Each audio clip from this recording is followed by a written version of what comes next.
is Rupesh Vyas, who's the new professor of information design in Aalto University. I'm personally very excited about the fact that we have a professor of information design in Aalto University. That's a really great thing. And just switch it from here. And yeah, so I'll let him introduce himself. But just as a background, Rupesh has just started in his position here, and he moves from National Institute of Design in India to Helsinki. So let's welcome him.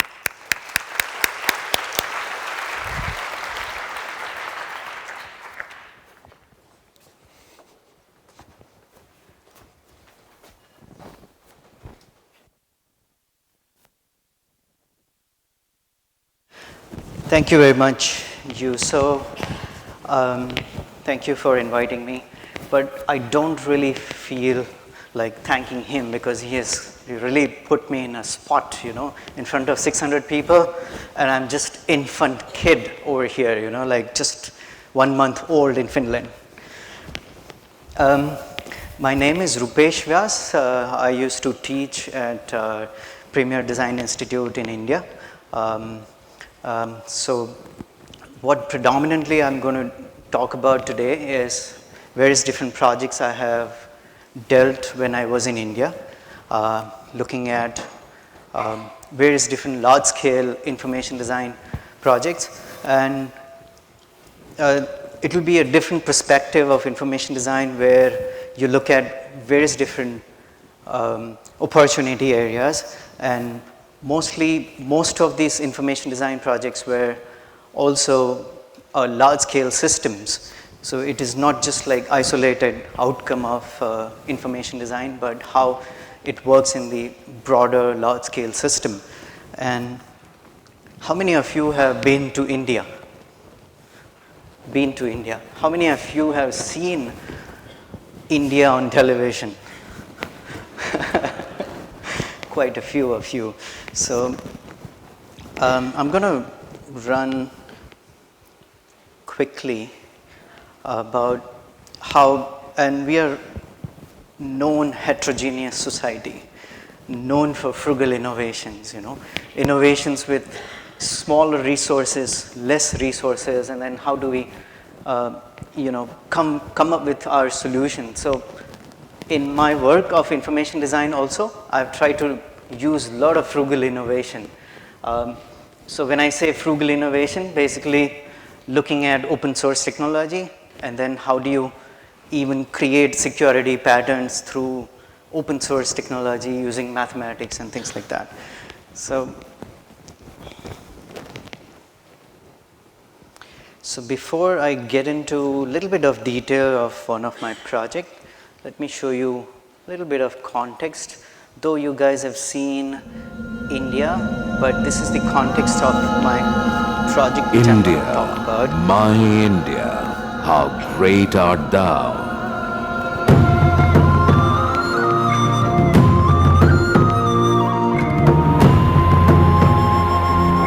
Vast enough to embrace us all.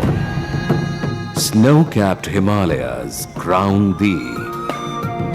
Oceans merge at thy feet.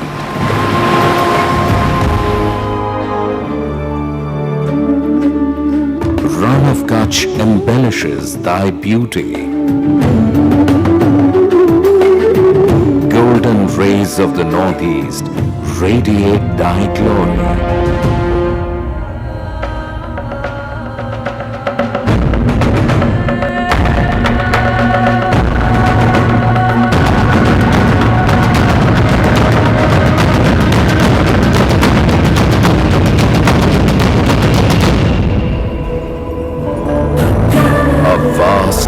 Diverse nation art thou, land of more than 1 billion people, belonging to various cultures, living together in peace for millennia, many religions, many languages, many traditions. A nation now in the forefront of progress in the world. Seventh largest in area, second largest in population, the world's biggest democracy, a surging economy with its eyes on an ever brighter future. To help this nation know itself better, there is a mission undertaken every 10 years, a mission known as the Census of India. And this is the story of the Census of India 2011.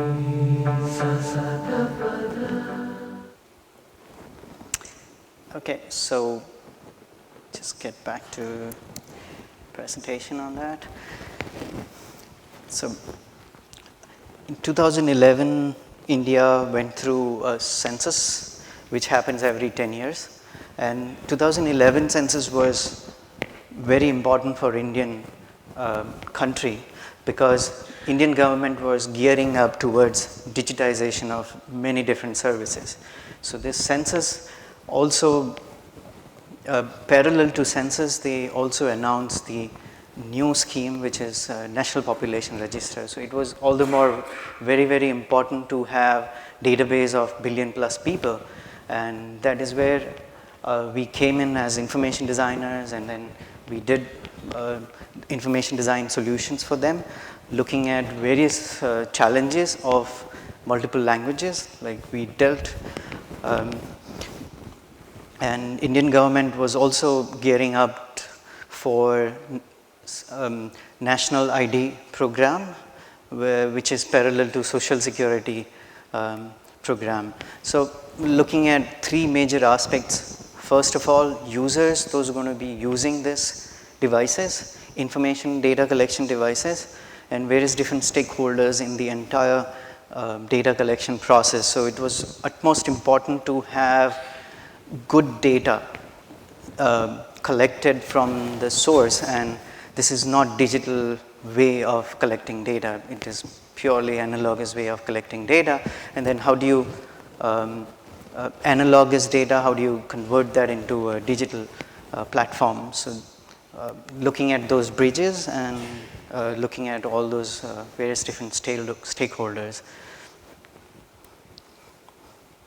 There are different situations when data collection happens. It is in all kind of, because this data is collected from the field. So in the field, there are all kind of situations. So how do you consider those aspects? And then also, India has 17 official languages.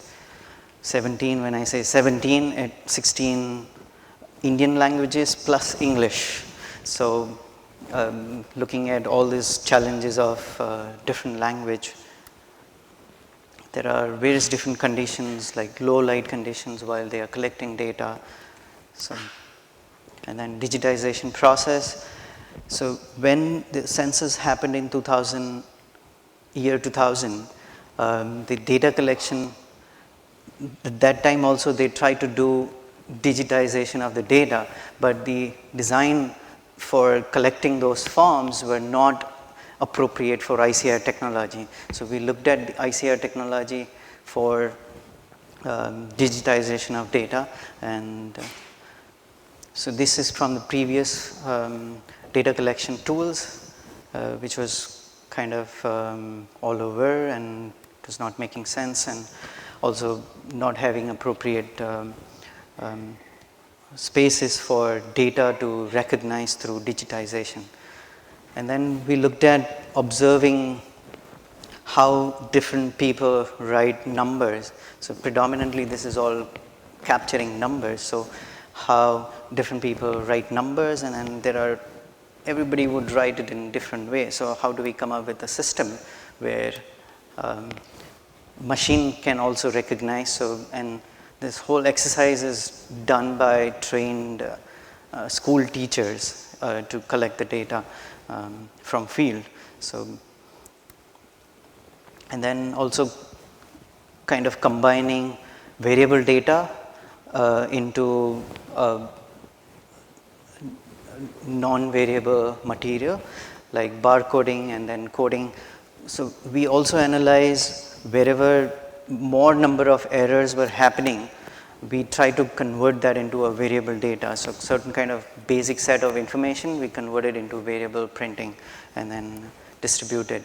And you can imagine the situation of 17 languages and 36 states. So when you have to distribute this forms and then 300 million forms, printed. So it has to have that network of huge system for distribution also, distribution and collection. So there are very, very minor interventions like, in our observation we found out that there were a lot of errors happen while doing digitization because paper were not stacked in appropriate way. So kind of a small intervention to cut a corner of a paper so that you realize that your paper is stacked in right order. And then needless to say, information designer, so you have to really look at all principles to organize your information and then do various different ways of getting the numbers in an appropriate way. So this is the previous instrument, previously done in 2000, and this was done in 2011 with all the research and looking at digitization process and less cognitive overload on the people, those who are collecting.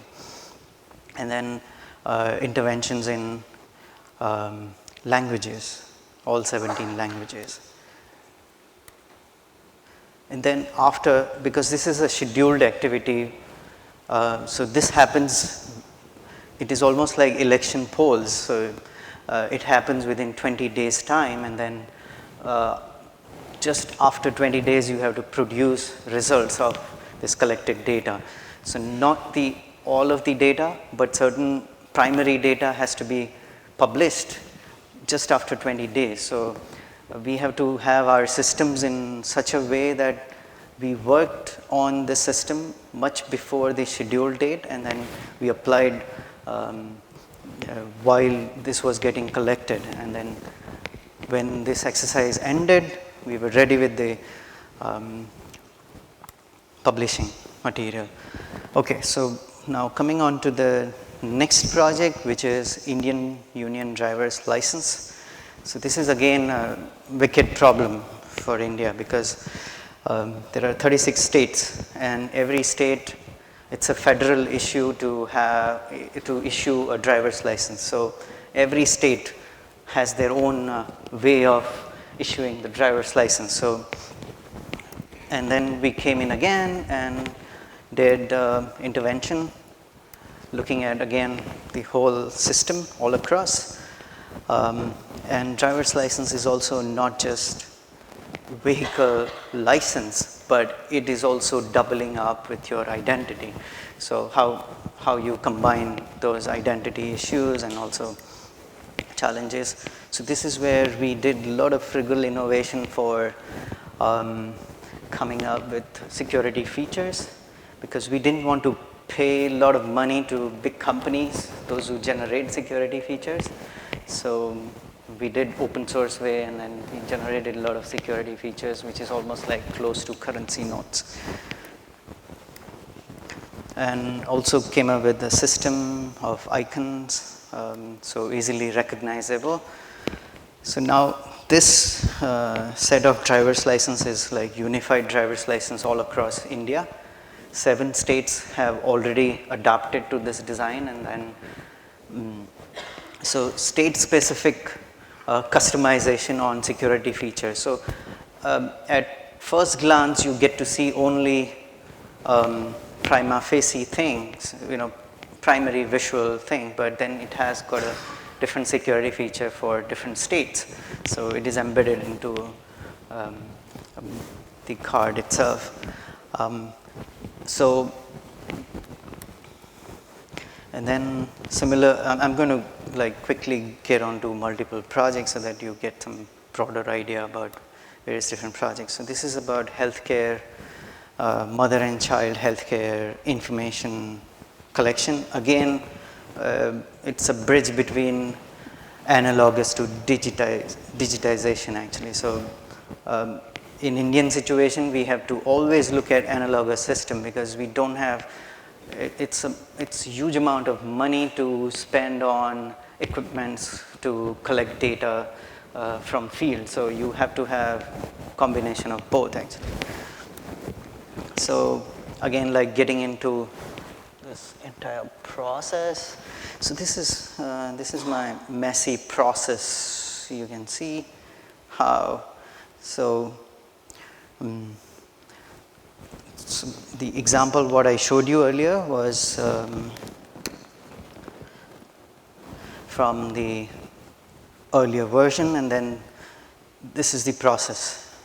Like you do, again, user analysis, look at from various different point of view, user, producer, distributor point of view, and then look at their issues in that, and then do proper task analysis, looking at the entire system, look at precedent studies, what other people are doing, and then synthesis analysis, synthesis of the entire study, and then coming up with information architecture, and then implementation. So basically, this was a messy process, and the messy process has clear outcomes. So this is where, you know, and also we have to be really sensitive about the visual language, you know, because the visual material we generate has to talk to local people in appropriate way. So it should not be foreign for them to when they are adapting those material, because we are dealing with a lot of culturally sensitive issues. Like this is a really interesting example of how culture affects on the visual language. Also, you can see pregnant woman shown the progress of the baby inside the womb, and in Indian situation you can't just show a pregnant lady very upfront, so it has to be cladded with some kind of cloth, so otherwise it is offensive to show Indian woman in that situation actually. So you can see the combination of both, you know. So, and it is also important to show that status of the baby in their womb so that they understand better way. Yeah, and so I was also involved in some of the projects for Prime Minister of India. So this is the report from the Innovation Council of India. So this was the report given to us to design intervention, and then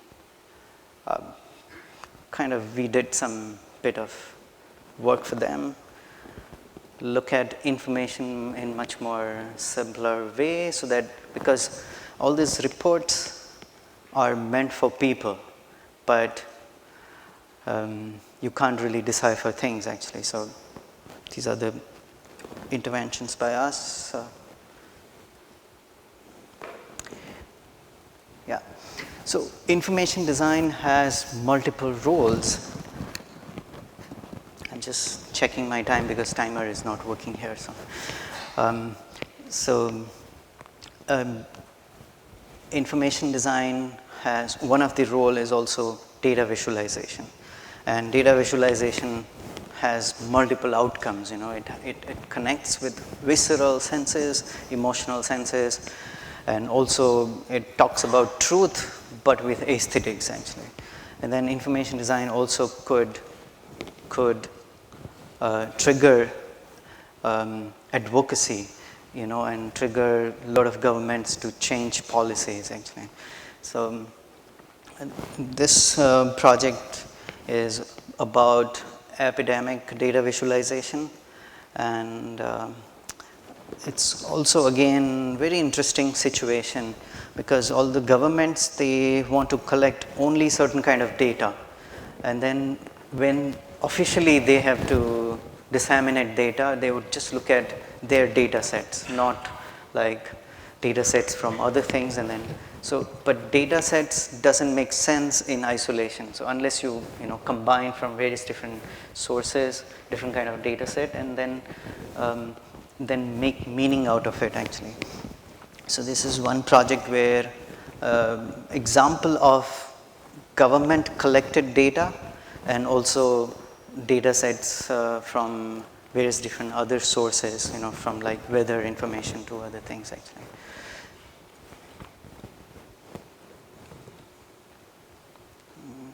Okay.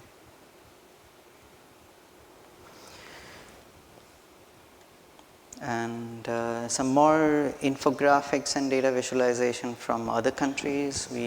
Sometimes our students used to get projects from other countries to visualize certain issues in their country.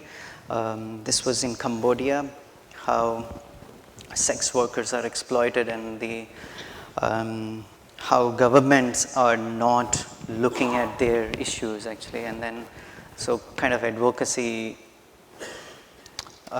information graphics.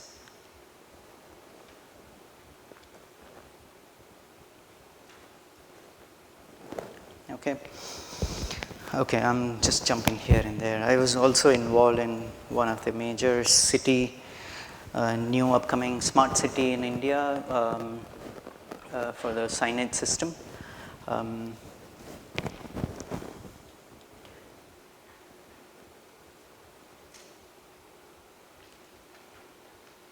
Yeah, so it's very interesting to look at new cities to have signages because it's built on barren land, there are no landmarks, and then how do you create new landmarks and then make a new visual language altogether. This is one of the projects from Bangalore Metropolitan Transport Corporation. They were looking at rebranding and rebranding extension to the bus service system and GPS-based maps inside the bus. And okay, another project. I still have. Oh, I think I'm overshot.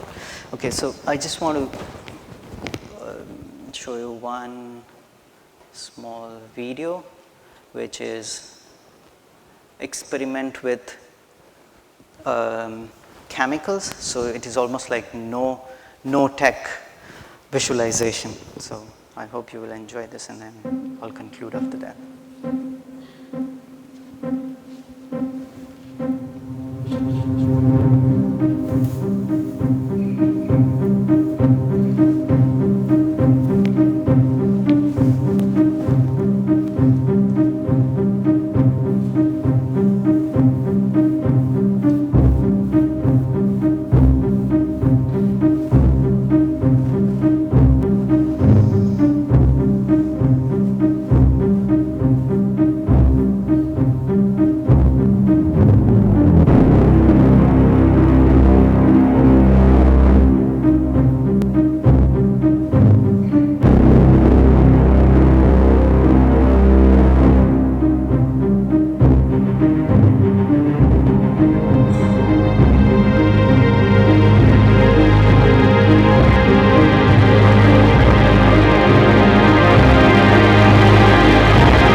Thank you.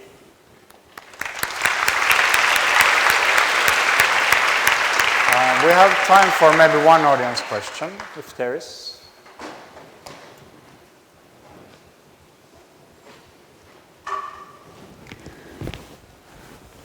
If there isn't, I could ask one question.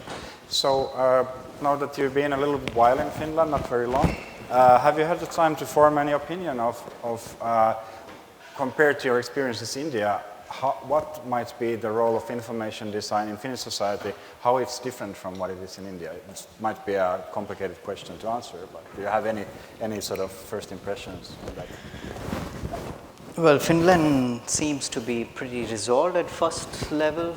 You know, you don't have much of the issues because, but I can see that, you know, my first impression about Finland is that everything is sorted out, you know, because if you look at transport systems to everything is like perfect.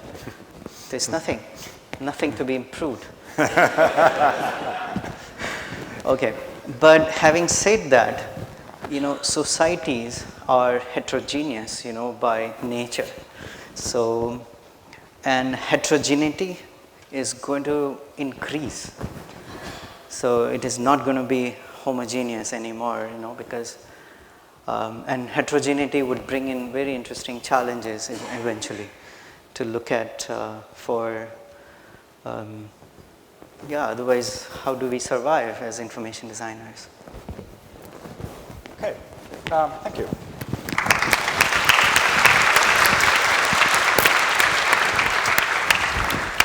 I would like to introduce our next speaker, Professor Takashi Kawai. He's a professor of the Waseda University in Japan and now a visiting professor here in Helsinki at the University of Helsinki. His presentation is titled Ergonomics in Advanced Imaging.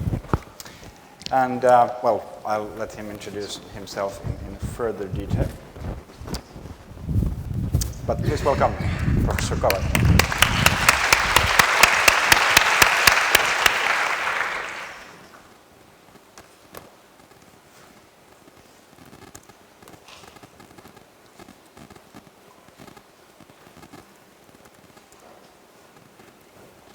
HDMI. Okay, well, this here. Yep, here. Okay.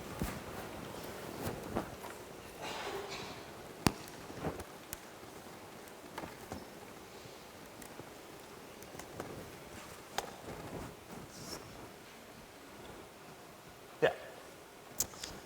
Thank you for introduction. First of all, it is a great honor to be invited. My name is Takashi Kawai. I'm from Department of Intermediate Art and Science, Waseda University, Japan. And currently, I'm spending my sabbatical leave at the Visual Cognition Research Group in University of Helsinki until next spring. So I have still more than half a year. So my special field of research is ergonomics, human factors in advanced imaging technologies. As my social activities, I'm in charge of an executive committee of International Ergonomics Association and the Japan Committee Chair of Advanced Imaging Society. The AIS is a Hollywood-based business consortium, and in recent have launched VR Society as a subsidiary framework. I believe this you must be quite familiar with this logo because how do I say that? I hope just coincidence. Anyway, well, the scope of AIS is really overlapped with my research interest, such as 3D imaging, wearable computing, and virtual reality experience. Therefore, the interaction with these social activities are quite important to me. Okay, I begin with the concept of my research. The definition of ergonomics is a scientific discipline concerned with the understanding of the interaction among humans and other elements of the system. My research has been focusing the interaction among humans and immersive media environment, like this figure. This figure illustrates a kind of coexistence with virtual images. In the 3D research, we have been conducting the cognitive and emotional aspect. This picture shows one of our experiments on the gaze tracking during viewing 3D content. We compare the data with 2D condition of identical content.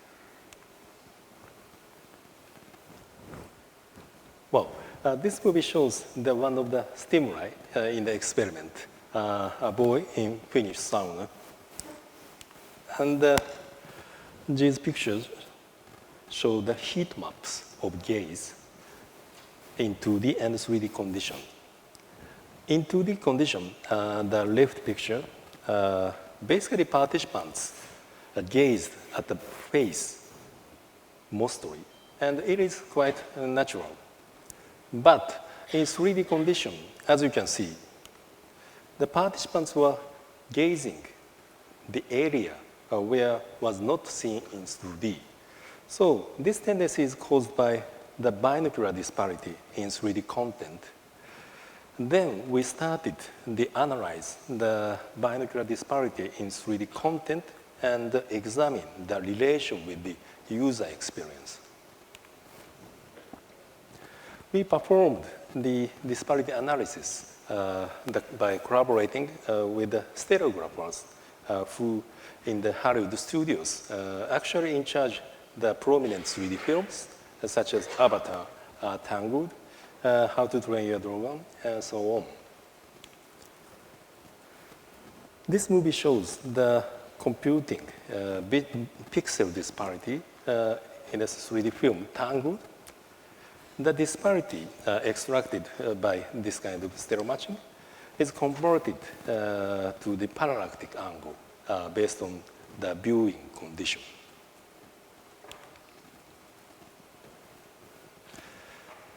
And this figure shows the depth chart from the disparity analysis of the 3D film Avatar. A vertical axis shows the parallactic angle, and the horizontal shows the time. From this figure, you can see that the 3D space means the, in front and behind the screen, is widely used and varied in both crossed mean in front and uncrossed mean behind the screen disparity. And Avatar is almost, about 3 hours movie. So after 2 hours, the maximum values of disparity tend to decrease.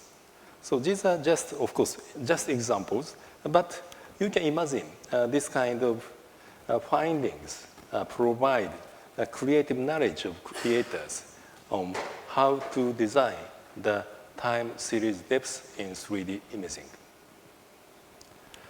For the practical utilization of this kind of research findings, I have built a startup company for ergonomic 3D content creation about 8 years ago, supported by the incubation project of our university. The company name is Quality Experience Design, we call QXD, and the main tool or approach is the 2D to 3D conversion. Here, I would like to briefly introduce the 2D to 3D conversion. Basically, it's an image processing to add the binocular disparity into 2D images. There are quite many methods in 3D conversion technologies, and we are using the semi-automatic approach with the depth maps. This figure illustrates our basic workflow. Left picture shows the 2D source image, and the center shows the depth map. Depth map is the, the distant information contained in the grayscale image or image channel. And right pictures show the rendered left and right images from the source image and depth map. The merit of the use of 2D to 3D conversion is the flexible disparity modification, which enables the content creation based on our ergonomic research, such as utilizing the results of disparity analysis I showed you, and or the results of experiments, for example. The QXT's first project was the 3D conversion of the first Nordic 3D feature film, the movements and the comet chase. This film was a remaking of 1970s Polish puppet animation. And I was in charge of the technical director of this film and focusing the ergonomics issues in 3D imaging, such as viewing safety and comfort. Let me show you some ergonomic aspect of this film. Left figure, this one, shows the depth chart of the trailer of this film at the Berlin International Film Festival. The disparity was designed suitable for the family 3D film based on the ergonomic guidelines. And the right picture shows the user testing of the film with children prior to the release in Helsinki. As you can see, the ergonomic approaches were applied from the creation to screening. In recent, we have been focusing on the emotional effects by 3D imaging. We have carried the disparity analysis of emotional scenes in the 3D films and experiment to obtain the knowledge on the disparity design for emotional enhancement. This figure shows, well, this is the self-assessment mannequin used for the evaluation of emotional response in terms of present and arousal.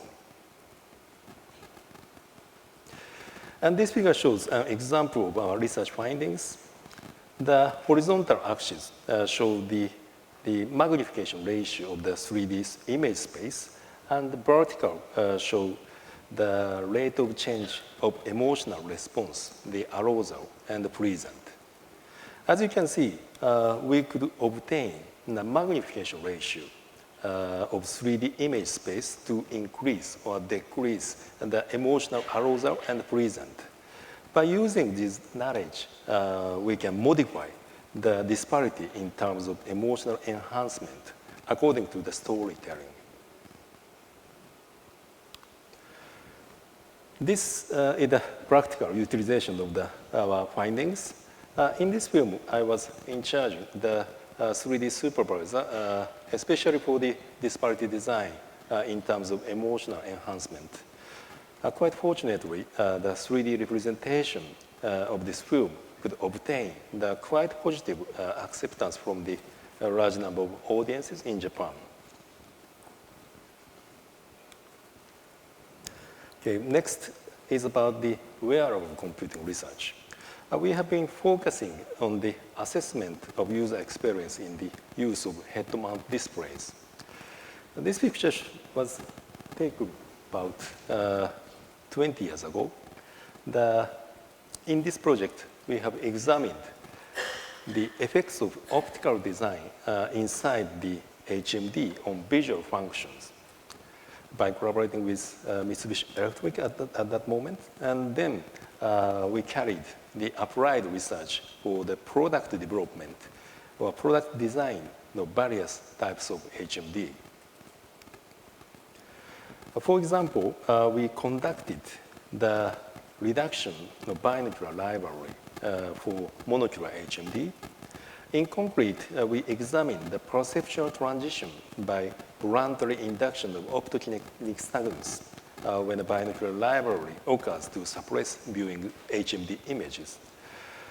For example, in our approach, when the HMD image was suppressed and disappeared by surrounding visual information like this, the user pressed a button to present a trigger effect to induce the OKN for the perceptual transition.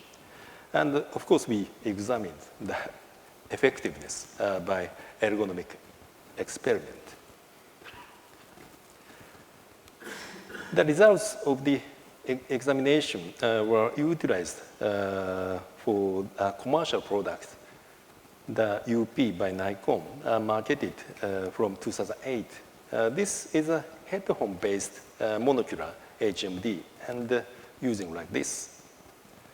Unfortunately, it is no longer available, but in the other case, we evaluated the visual fatigue in the use of binocular HMD, and the results were utilized for the practical realization of the Mobilio by Epson. Fortunately, this is the BT100, the first product, but the new version of Mobilio, BT200, is still available, and the next version is going to be released in this autumn, I think. Currently, we are conducting the user experience in the use of mixed and augmented reality systems by collaborating with the leading company in Japan. For example, the left picture, Canon has marketed the mixed reality system as MReal, and Konica Minolta is going to release a monocular see-through HMD as wearable communicator. And from 2 years ago, I've been joining to another startup project, the BOW, to produce the VR and the 360 content. The BOW is providing the total solution from shooting to viewing VR and 360 content.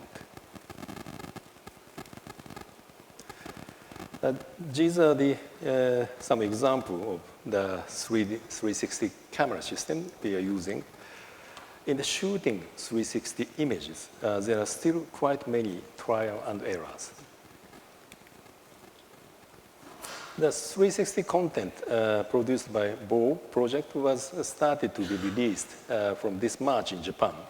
This table shows the data of the first 3 titles. The genres, the tourism and the music concert. The offers for the 360 content creation are rapidly increasing in Japan, and in this summer, quite many shootings have done for various purposes. I'd like to show the one example, the 360 content for tourism. The title is Let's Go Rickshaw, and this guy driving the car, the rickshaw, and the camera is placed in the viewpoint on the passenger. And he is guiding the Kyoto area, and the user can, freely observe the scene. So this is a bit weird, picture, but this is called the equirectangular format, quite standard for the 360 video. And we made the 29 episodes for this content, and you can see the YouTube. Please search if you are interested in. And not only shooting, we are also designing the viewers, the VR viewers, and apps based on the ergonomic knowledge and user testing. this picture shows our experimental setup with the 4K smartphone for optical design of the viewer, the VR viewer. But still a lot of issues to be studied.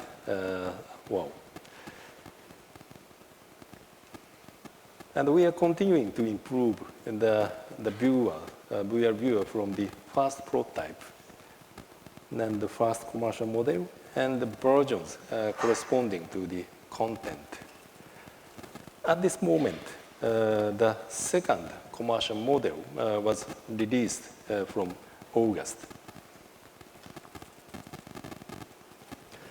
By the way, I believe one of the key for the widespread of VR and 360 content is how to provide the VR viewer, because the with or without viewer is quite, how to say, different experience.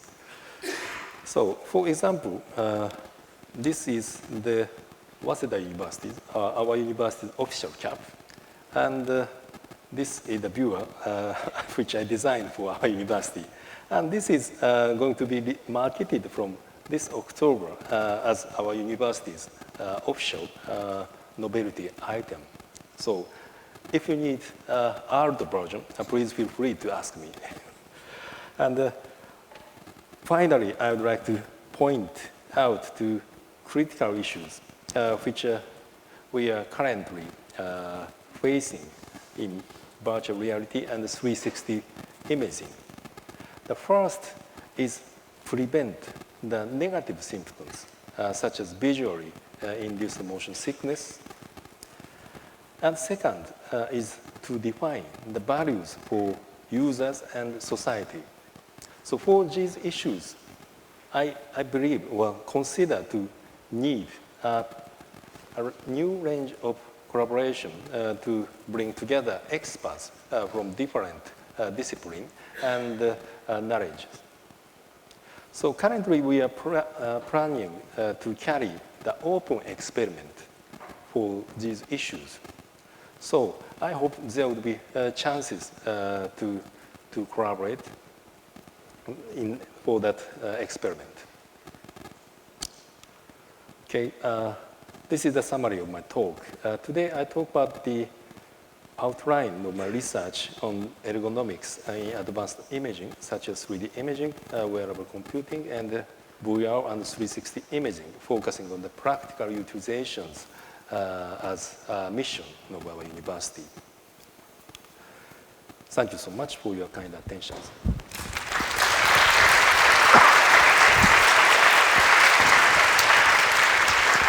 So thank you. Very interesting presentation and lots of information packed in there. There's a lot for us to sort of process, but a couple of audience questions we have time for.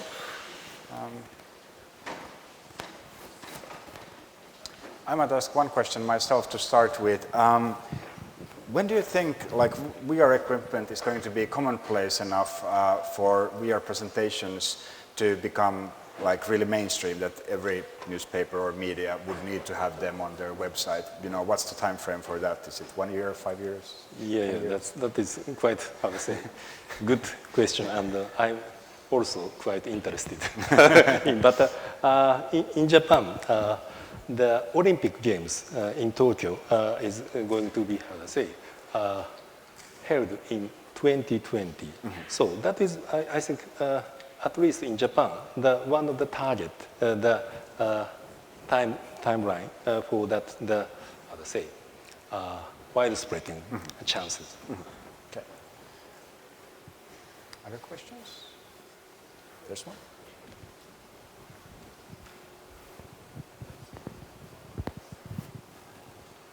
Hi, thank you very much for the speech. Just in the end, yeah, you were talking about reducing the motion sickness or like going against that. Maybe I just missed it, but what are the things that you can actually do about it, or are there? Yes, the motion sickness in the VR or 360 video is a really critical problem at this moment. And it is quite difficult to solve by one approach because it is not only caused by content or not only caused by the HMD or the software. So that is quite, how to say, the reason or the,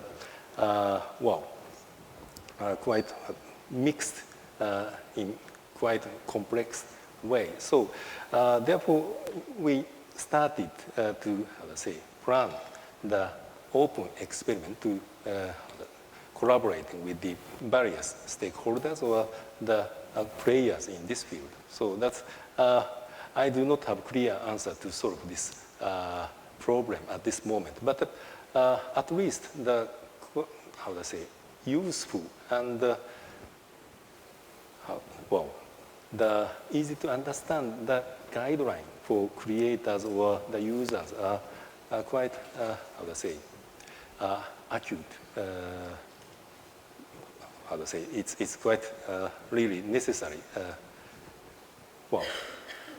At this moment. So, is that okay for your question? Maybe one more question, if there is one. I could like add, thank you for the talk, and another question also. I'm not sure if this is true anymore, but at some point it was mentioned that there is was a decrease in interest in 3D films in cinema, so that it was a new thing and now it's a bit been over and audiences are maybe favoring the normal films. So do you see that it's maybe, is it something that the 3D is a novelty in the film and it will be more relevant in like these 360 views or other contexts? Or do you think that the 3D films will still be a big thing in like 5 years? That is still, how to say, quite interesting question, and I'm also quite interested. But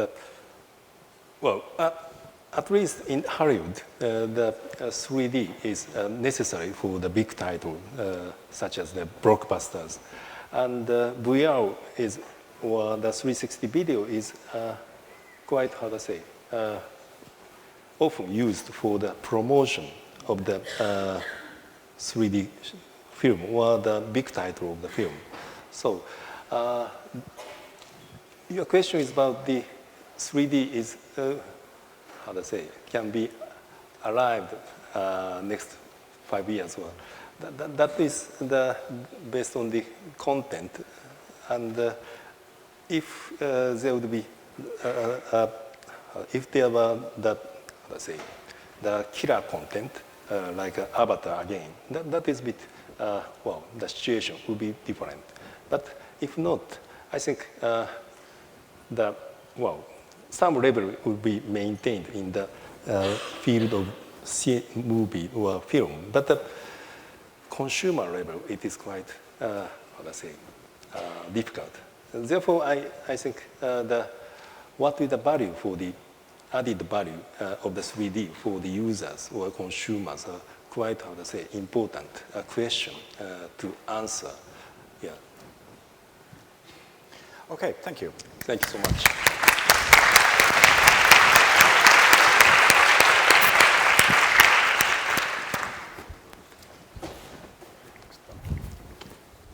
Okay, so it's time for our last presentation. Everything good comes to an end, but not yet. We'll have one more presentation left.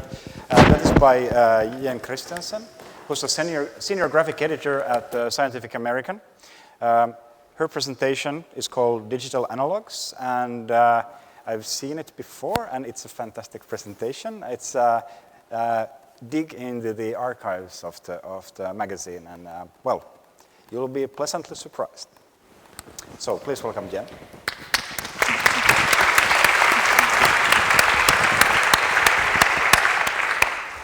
Thank you, and thanks so much for inviting me. It's a real honor to be here and to see Helsinki as well. Yes.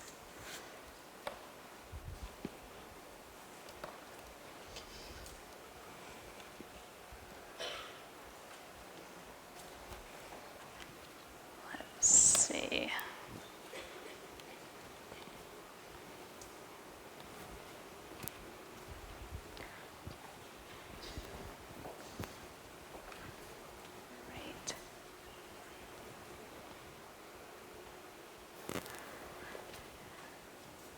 Well, by way of an introduction, I self-define as an art director and a scientific illustrator. I was trained primarily in traditional or physical media. Here's one of my first published scientific illustrations, hydrothermal vent shrimp mouth parts. It was one of the products of a few summers in college, working in a crustacea lab at the Natural History Museum in Los Angeles. But I did get a chance to dabble in the digital realm, starting in the late 1980s with a Commodore Amiga, thanks to my high school art teacher, Robert Tarter. I then shifted over to tablets and virtual drawing in college, where my instructor, Gary Niswanger, led exercises like blind contour figure drawing with our backs to our monitors, Wacom tablets in our map, and a model in the middle of the room. Sadly, but perhaps not surprisingly, I don't have clear examples of my earliest digital work. And if I did, it would be hard to access them, as we've gone through several generations of disk storage types since then. I was able to track this photo down in a print publication. I find it pretty telling that one of the few artifacts of my early digital work is a photo of an image on a screen printed on paper. I entered the publishing scene after graduate school as an intern in the art department at Scientific American. This is my first illustration for the magazine. My internship turned into a full-time job, and as my role shifted from artist to art director, I found myself setting my watercolors and rapidograph pens aside and turning to the computer as my primary tool. But perhaps that was a function of time, not my changing role. Desktop publishing was already established. This was about 1996. But when I first started at the magazine, something like 75% of the illustration jobs still appeared in large flat packages in parcel post, or were hand-delivered by artists who would make the office rounds and chat. In-person deliveries are pretty rare now. We're lucky that painter James Gurney still makes the trek. From 1996 to 1998, the contents of those parcel post envelopes and boxes steadily shifted from holding paintings to SideQuest cartridges. One of my favorite studios used candy as packaging material. I left the magazine for other adventures, then returned in 2007, where I'm now senior graphics editor.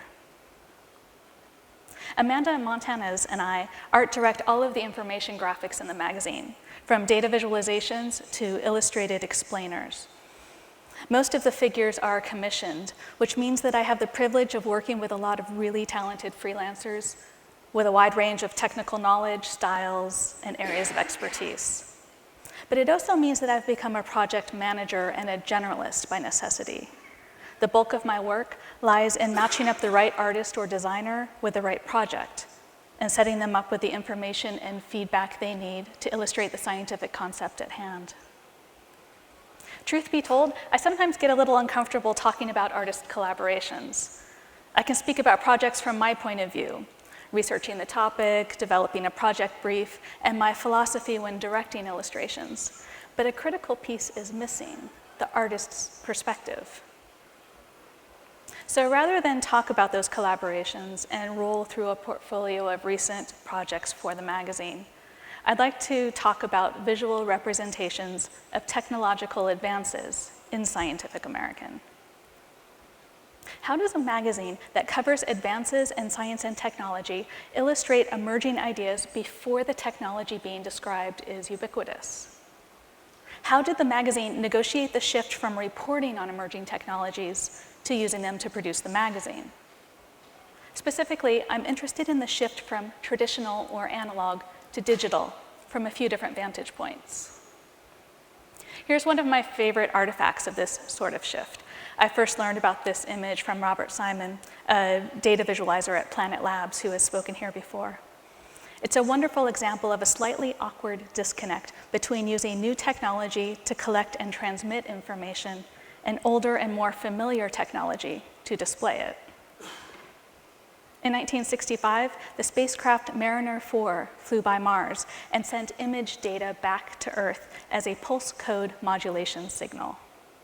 Basically, video output from a camera on Mariner 4 was translated for transmission into a 6-bit code that identified the brightness of each picture element. While waiting for Earthbound electronics to convert the signals into fully processed images, Richard Grum of NASA's Jet Propulsion Laboratory decided to take matters into his own hands. He stapled strips with paper with incoming pixel brightness values onto a wall, and the team hand-colored the numbers with corresponding pastels. In this way, the first close-up picture of Mars emerged line by line in the form of a hand-colored mosaic. The pastel drawing became the first image of Mars based on data collected by an interplanetary probe, as well as the first close-up image of the planet broadcast on television. Here's the hand-colored preliminary image next to the final enhanced contrast version. The lighter zone filling most of the frame shows the bottom edge of Mars fading into the darkness of space. A total of 21 complete images of Mars, like the one on the right, were ultimately processed by computer. For more information, you can visit those web addresses at the top of the slide.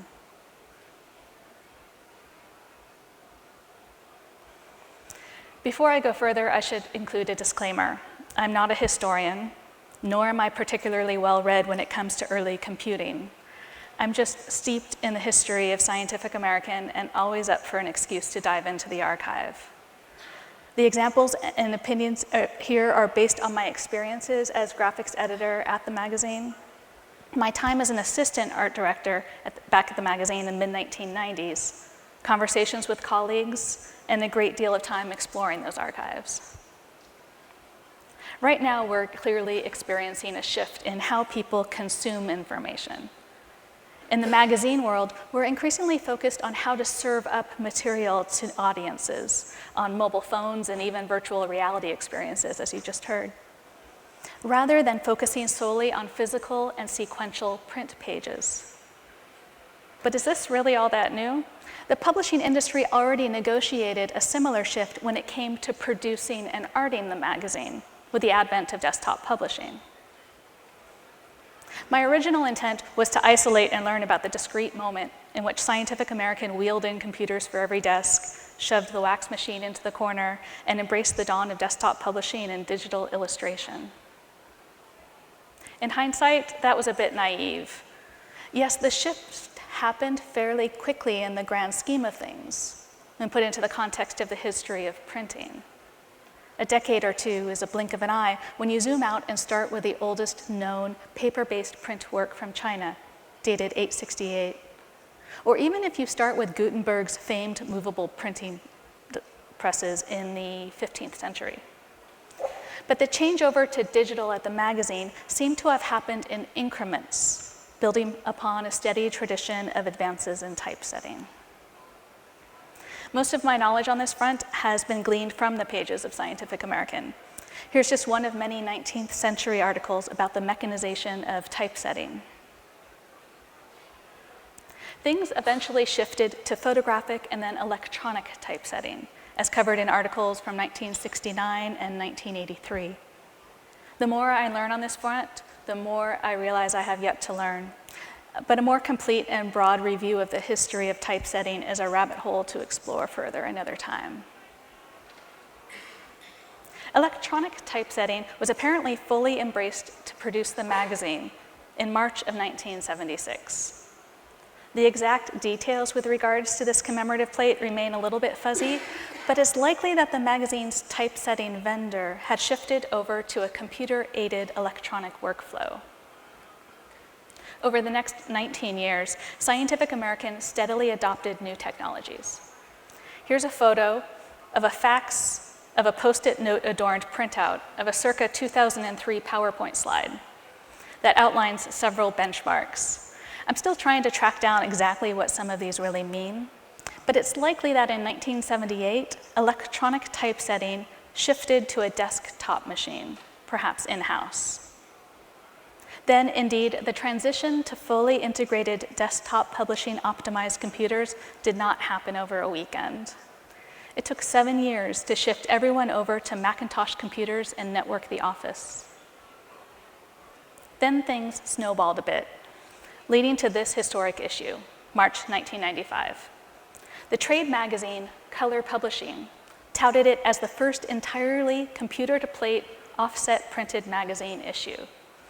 But most accounts refer to it as among the first. No film was used to create the printing plates, including advertisements, no doubt due to the fact that the sole advertiser was Apple Computer. What does all that mean? Well, basically just that one more step along the way from preparing materials to press to actually putting ink on paper was removed from the process. The film step at the bottom of this chart was no longer needed. Some of the advances in typesetting that I referred to earlier affected the top part of this chart. 300,000 copies were printed, but since it's a standalone anthology item that was in addition to the regular March 1995 issue, it's difficult to track down print copies. And this is pretty ironic, but it's not in the Scientific American Digital Archive. Although I'm told that it's now being added since I bought a few copies on eBay and then passed one around to the right person. And that's great because it includes a letter from the publisher that explains the historic significance of the issue. Here's a closer look at one of my favorite passages. Quote, "You're reading one of the first magazines produced without the usual film prepared in advance for offset printing, and it's still only the 20th century. It seems fitting that a magazine about the most important new computing would itself be generated by new computer-based technology," end quote. But, quote, "Please don't let all of this innovation detract from the experience of reading and appreciating the articles, columns, and information that follow. Antique though it may be, ink on paper still stimulates and inspires," end quote. In addition to the letter from the publisher, there are also technical notes, which indicate that the issue was produced with Adobe Illustrator and Quark Express. I should stress again that this is not a definitive history. It's a preliminary dip. I'm still learning, searching, asking questions, and stumbling upon artifacts with the help of colleagues. Sadly, the person at the crux of the production end of this story passed away in 2011. Richard Sasso was Associate Publisher and VP of Production and Technology at Scientific American. On staff at the magazine for 36 years, he ushered in many of the production-related changes I'm interested in. However, I'm lucky to call the person at the crux of the art end of this story my mentor and good friend. I sat down with the former art director of Scientific American, Ed Bell, to ask him about his 42 years at the magazine and how digital technology impacted workflow and relationships with artists.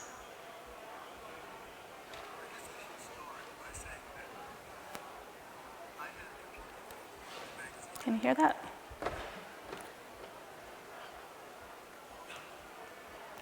Oops, small technical blip, sorry.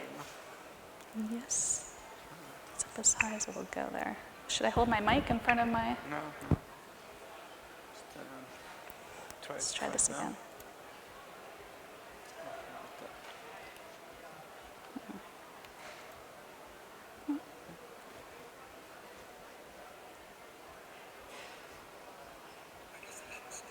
Oh, we need to put the sound out through this Oops, one. sorry. Sorry, folks. I'm not sure.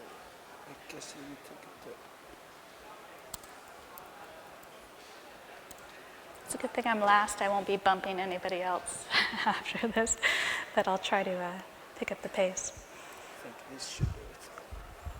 It would have been historical if we made through the conference without any technical hitches. So, I mean, it's good to have at least one. We have to have some traditions.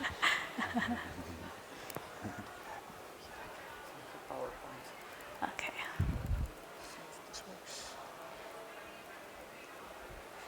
The sound is clearly working, so I guess the volume level in the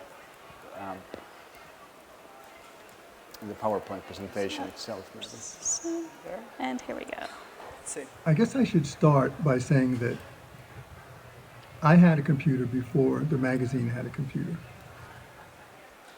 Should we try one other? I have the video separate. It's good that it's just really low volume. I bought a machine called the Commodore 64. Volume is Yeah. maxed out, so it's not. Let's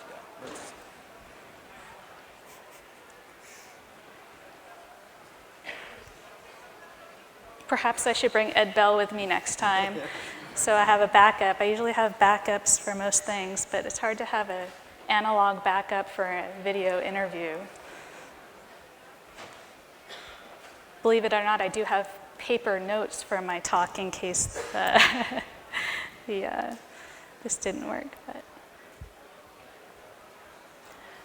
I also have the video as a separate file if we want to try that. I'm not sure if it would work. I can try turning up the master volume, but then don't speak it from my before I turn it back down. Let's see if we have something here.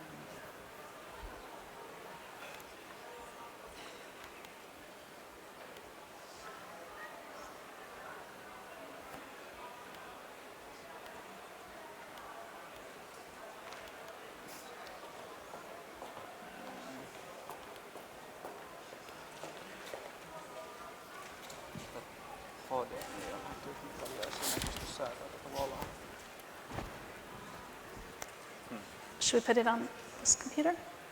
No, it's Same one? actually we could. I guess we could just switch the input.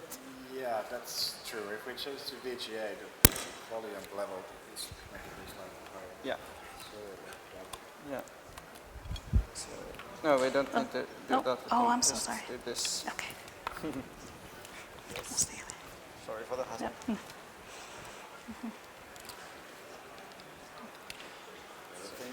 the sound setup has been changed since last year, so we're novices with the new one, unfortunately. Okay.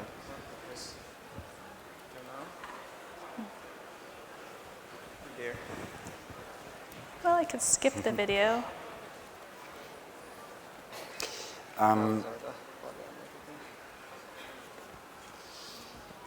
Yep. Sorry about that. Okay. Next. Well, let's see. Let's try again.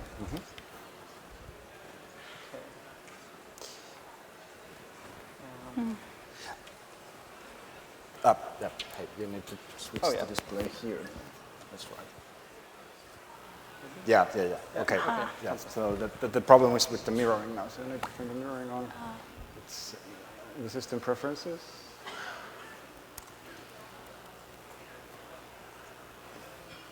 And then under displays. Yes.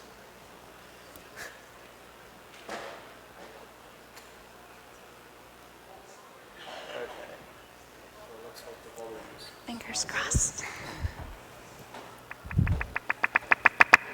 Okay. That's good. All right. Thanks for sticking with me, folks. Ed Bell appreciates it too, I'm sure. Let's see. I guess I should start by saying that I had a computer before the magazine had a computer. Press the function button. So I bought a machine called the Commodore 64 in 1984, 85, something like that. That machine eventually evolved into a machine called the Commodore Amiga, which was a graphics machine. And I was so fascinated by the potential of this machine to produce illustrations that I brought it actually into the office, my home computer into the office, so I could attempt to see if I could integrate it into the workflow of Scientific American. Simultaneously, in the production department, production director, Richard Sasso, was hard at work attempting to get the production department and the editorial department into the digital era. The magazine was very driven to enter this digital world early on, much earlier than I think most other magazines. But the push was from two directions, one from the production and editorial, and myself pushing the art department to get these new machines in. Around 1986, 1997, I believe, and I could be wrong, but around that time, the production department procured some early Apple Macintoshes and started implementing them in the workflow. About 2 years later, the art department got its first Apple. Can you hear okay? I can machine. provide a And link by this later time, if it's better. I was well versed in both Apple and Commodore products, so I knew what the potential for these machines were. In terms of getting them into the workflow, I was more concerned with how to produce illustrations on these things. At one point, I went on a business trip to California, actually at the behest of the production department, who were looking to see if they could have a typeface designed for Scientific American that would allow for type to appear on screen, digital type to appear on screen at maximum clarity. But it was on that trip that we made a side trip to the Adobe Corporation, where they gave me a demo of a product called Illustrator. And Illustrator used a page description language that they had come out with a year or two earlier called PostScript. And the demo that they showed me of Illustrator, which was and is a vector graphics program, so blew me away that the first thing I did when I returned to New York was buy stock in Adobe, which of course went up quite a bit in the coming years. But I could see that what was happening here was the ability for an artist to do what took them a great amount of time and a lot of difficulty on a board with a pen and French curves and triangles and T-squares. I was seeing this stuff done on screen with Bezier curves and straight lines using a pen tool. And the coup de grace was if you made a mistake, they had this thing up in the corner of the menu called undo.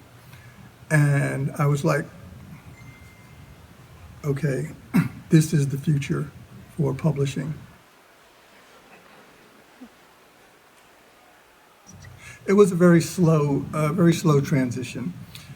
And out of necessity, people were unfamiliar with the software. As familiar as I was with what was going on, the rest of the art department had to be brought up to speed. The editors needed to figure out how to use brand new software also. But in addition, there were vendors that our material, any magazine's material eventually gets sent to, printers and engravers, and they needed to be able to handle or deal with this new way of delivering the magazine to them.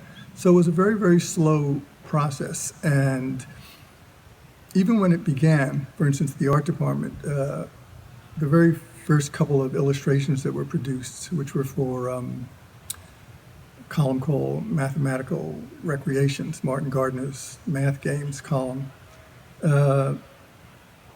those illustrations, we were very excited when we first produced them because we had this new way of doing a thing. And what was lost temporarily, and I admit to being part of it, was that while we were producing stuff more quickly and inexpensively, it really looked like crap. We were using a new medium that we really hadn't mastered yet. We were more enthralled with the fact that it was a new medium and that it could be used to do certain things, and we quickly did them. And we had to take a few steps back to realize, well, wait a second, we can't lower the quality of the illustration just because you're producing it in a new or less expensive way. And this was a industry-wide concern, especially with desktop publishing.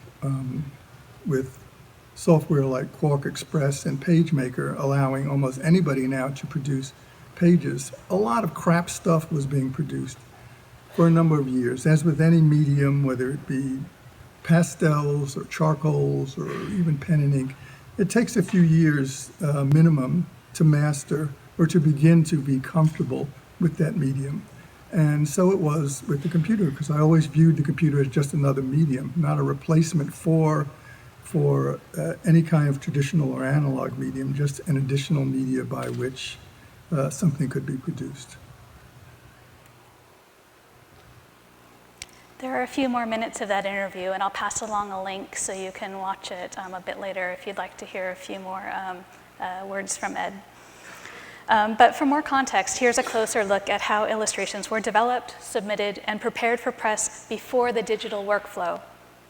This piece predates Ed Bell's tenure at the magazine. It's a series of illustrations developed by Irving Geis for a March 1960 article on interplanetary navigation.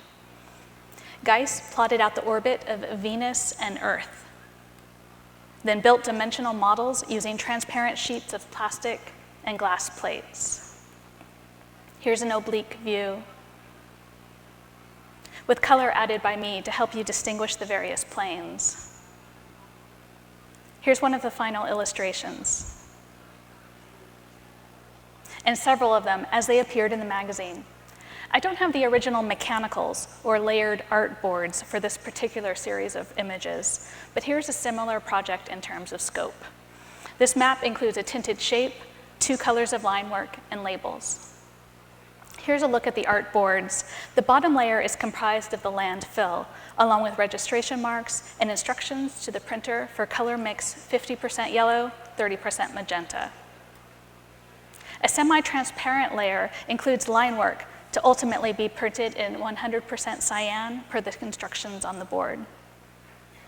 The next layer, inked latitude lines to be printed in 40% black. And finally, a layer of typeset labels, the full set to be photographed 1 layer at a time and incorporated into the appropriate color plate for press. Even early computer-generated plots were subject to this treatment when being prepared for press. Here's one of my favorite examples on that front, a stacked plot of pulsar radio frequency data in the January 1971 issue. As part of his doctoral research, Harold Kraft wrote a program in Fortran to output a series of these stacked plots.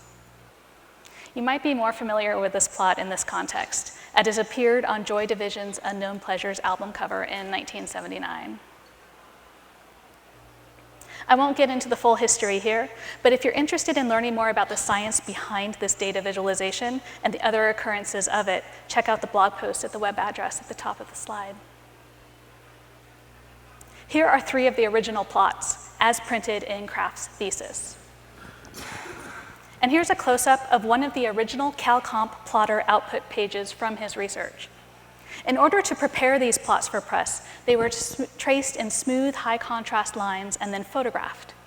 With this in mind, subtle variations in the same plot in different publications suddenly make sense. Here's a closer look at the version that printed in Kraft's thesis. This would have been traced from the CalComp plot. If you take a closer look at the different occurrences of this data visualization in print, you can see where some variations sneak in, likely due in part to the act of retracing. Here's a static look. Kraft's thesis is in black on the left. The highlights of astronomy version is in orange on the right. I've highlighted a few notable differences with colorized circles. I find the variations here pretty fascinating. Some differences are clearly due to line thickness and some vertical distortion. But when viewed side by side, it becomes apparent that subjective decisions of the person tracing the lines results in different versions of what otherwise appears to be the same underlying data. Let's rewind a bit. How did Scientific American report on and illustrate the topics of innovation and information at the advent of the digital age? Particularly since advances in imaging were being written about before the technology was mainstream enough to produce the magazine with it. And how is that reflected in how we illustrate emerging tech for the print magazine now? 2 single topic issues proved to be particularly relevant to my line of inquiry. A 1966 issue on information and a 1984 issue on computer software. Note that the cover image on the left is credited as a photograph. Here's the cover description, in which the image is described as a photograph that, quote, shows a computer-generated display on the screen of an experimental color graphics system, end quote. The emerging technology, digital output, needed to be captured with older technology, film, in order to print and make it accessible to wider audiences. Photography in a more classic sense also acts as opening art for the full issue. Here's the introductory essay by John McCarthy. A photograph of microelectronics circuits sets off the full issue. We still rely on this sort of approach when illustrating emerging technology today. When the output of the emerging technology is incomprehensible or kind of underwhelming when shown in print or as a static image, we often show the objects involved. If nothing else, it underlines the fact that technology being described is currently available. It's not just theoretical. Photographs of the objects offer tangible evidence that the technology is a real thing being put into use now. An article by Ivan Sutherland in the 1966 Information issue addresses computer inputs and outputs. Tablets and styluses are described in the article and shown in photographs. But the illustration on the facing page that shows how a light pen works relies on more accessible technology, ink pens, and tonal areas defined by rubylith masking film. Artist Bunji Tagawa would have submitted a multi-layered art board consisting of the ink line drawing, rubylith mask overlays defining cyan halftone panels, and labels would have been typeset, printed, cut, and pasted on yet another clear acetate overlay. And then the layers photographed, composed into layout, and transferred to film, and then to metal printing cylinders. Light pens and styluses were not yet a standard drawing tool. Even if styluses were available for routine magazine use in the late 1960s, it seems to me that the somewhat clunky end product would have undermined their use anyway. Take this set of photographs of cathode ray displays. The commands shapes on the left were assembled on screen with a light pen, like this. The output of those commands are displayed on the right. These images feel like icons for digital technology and are informative in terms of showing the status of the technology itself, as do these images, which represent different uses for early display technology. But can you imagine an entire magazine filled exclusively with these types of figures?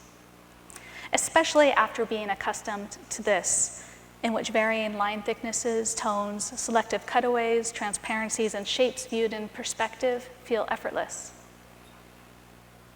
Jump forward a few decades to the 1984 software issue, and you see the same tension. Here's a spread from a large advertising section by Macintosh.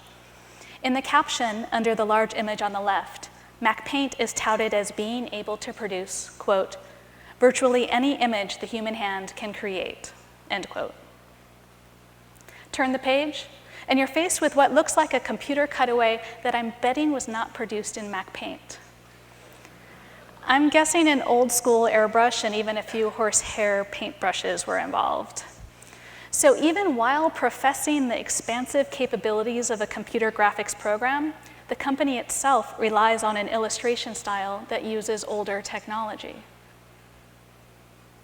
The cutaway illustration in the ad leans on an aesthetic that we perceive as being more advanced and sophisticated than imagery created with limited pixels and tones, especially at that time. Yes, the MacPaint image is a mere hint of future capabilities. But at this stage, we're still holding on to familiar aesthetics and illustration technologies to represent that future. Rewind to 1965. It appears as though this is the first occurrence of a digital image on the cover of Scientific American, a computer-generated pattern by Bella Jules from an article on texture and visual perception. It's interesting to note that the image description nods to the deficiencies of print when trying to reproduce a visual test that was originally designed for screens. The cover image, quote, reproduces a demonstration that should be performed with colored lights that have been carefully balanced to have equal subjective brightness. Since printing inks cannot be balanced in this fashion, the cover does not fully reproduce the effect observed in the laboratory, end quote. Here are the digital output covers from 1960 through 1984. Most are referenced as photographs of screens or illustrations based on digital output. When paging through the articles associated with these covers and beyond, a few basic approaches for representing digital technologies emerge and are more or less still used today. Number one, display the physical components. You've seen a few examples of this thus so far already. Here's another from 1966, exhibiting hardware for a student console. And in 1991, parts of an early tablet computer. A 1996 article featured virtual and augmented reality hardware. Now we tend to rely on this strategy for quantum computing articles, in part to demonstrate that things are moving from theory to practice. Number two, explanatory diagrams are pretty routine for us. As I showed earlier, these sometimes rely on older tools to explain newer technology. Here, pen and ink and pasted on labels were used to create a 1966 schematic outlining the principal elements of a computer installation at MIT. Even in 1984, these sorts of diagrams were drawn with ink on boards. Also in 1984, a line drawing shows how 3D imaging software works. The styling of these sorts of graphics shifted a bit as Adobe Illustrator was folded into the workflow. Here's an example of a vector graphic from 1995. Number three, text assist. When the visual output of the new tech is somehow underwhelming in static print form, captions tend to bear the brunt of explaining the significance. Like the cover I showed earlier, this image by Bella Jules from Bell Telephone Labs includes a disclaimer in the caption. In this 1984 article on graphics software, a long caption is needed to describe the full animated experience, in which the viewer travels down a floral tunnel, an experience that can't be fully appreciated in print. And I imagine that watching this sort of view of a censored building is pretty amazing in real time. But a static version on a print page is a little underwhelming. So for this piece on Doppel Lab and the MIT Media Lab building, we leaned heavily on annotations to explain the significance.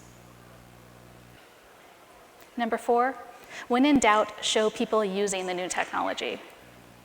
I'll spare you too many views of people sitting at keyboards and in front of screens, but here are a few, showing computers in the workplace in 1966, in the classroom in 1984, and the appearance of a headset signaling early interactive speech recognition work at MIT. With the advent of smart rooms and virtual reality, these sorts of images get a little bit more dynamic, culminating in this trifecta photograph from 2004. It shows hardware, the VR headset, shown in use by a person, with a screenshot from the arachnophobia therapy experience projected in the background. Which brings me back around to photographs of screens. The 1966 information issue made great use of them in everything from conceptual cover art to examples of how technology was being put to use. And in the 1984 issue, screenshots were used to show software programs that most readers would not have access to, such as this electric power monitoring system, and this view of commands in Pascal for an article on programming languages. Then things got a little meta in 1995 when Scientific American used a screenshot of its own AOL bulletin board in the intro to the Computer in the 21st Century special anthology issue. But now that networked digital screens are ubiquitous, and you probably have one in your pocket, are screenshots in print obsolete? Why show a static stand-in for the experience when you could provide a full link to the full experience instead? And by the same token, will this sort of static representation as an icon for virtual reality feel even more clunky and dated when headsets are more widely available, along with a full immersive experience? I'd like to leave you with this thought from Charles Bigelow and Donald Day in their 1983 Scientific American article, Digital Typography. They refer specifically to letter forms, but I think the sentiment extends really naturally to digital output in general. All letters must be read by people if the communication channel between writer and reader is to remain intact. The transition to digital typography therefore presents a subtle question with far-reaching implications. How is it possible to take the fullest advantage of digital technology and still ensure that digital letter forms retain the quality of the traditional letters, whose beauty and legibility have contributed profoundly to literacy in our culture? If you'd like to talk about more of this, or if you'd like help tracking down any of the articles that I showed from the archive, just please send me an email. Thanks so much. Thank you. Fantastic. I'm sorry about the problems with the sound. Hopefully you still got to hear what Ebba had to say. It was a very interesting interview. We have time for a couple of audience questions before we wrap it up for the day.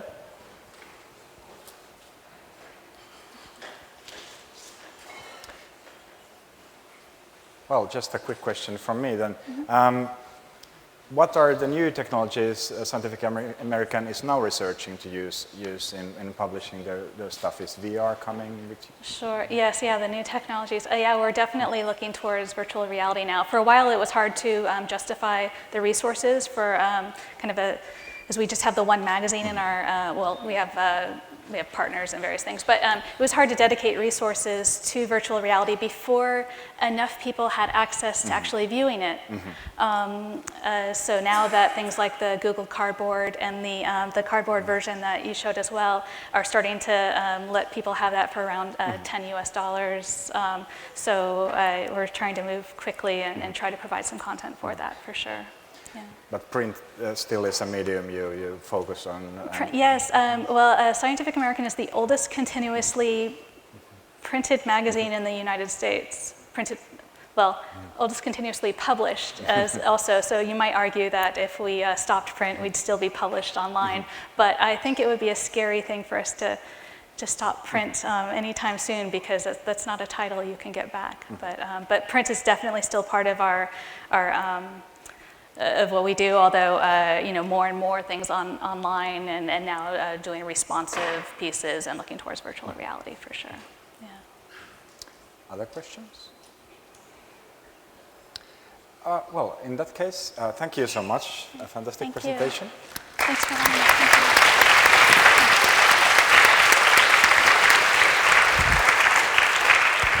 So, just a few words, like 2 minutes before you leave.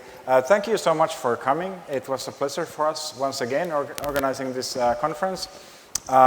As we mentioned in the morning part, but some of you weren't there and some of you don't speak Finnish. So just to reiterate, next year's conference is going to be in May. It's going to be part of the Aalto Festival, and it's going to be organized by the information design major students mostly. We'll be helping them and contributing to that. But in a sense, it's our time now to thank you for these years. Tapio Papasalo, who's not here, and Tommi, who's in the audience, are also sending their thanks to you. What else? That's more or less it. And please be in touch with us and the speakers via social media. Everybody is going to be happy to answer questions and discuss the ideas that were raised here. Thank you so much. Thank you.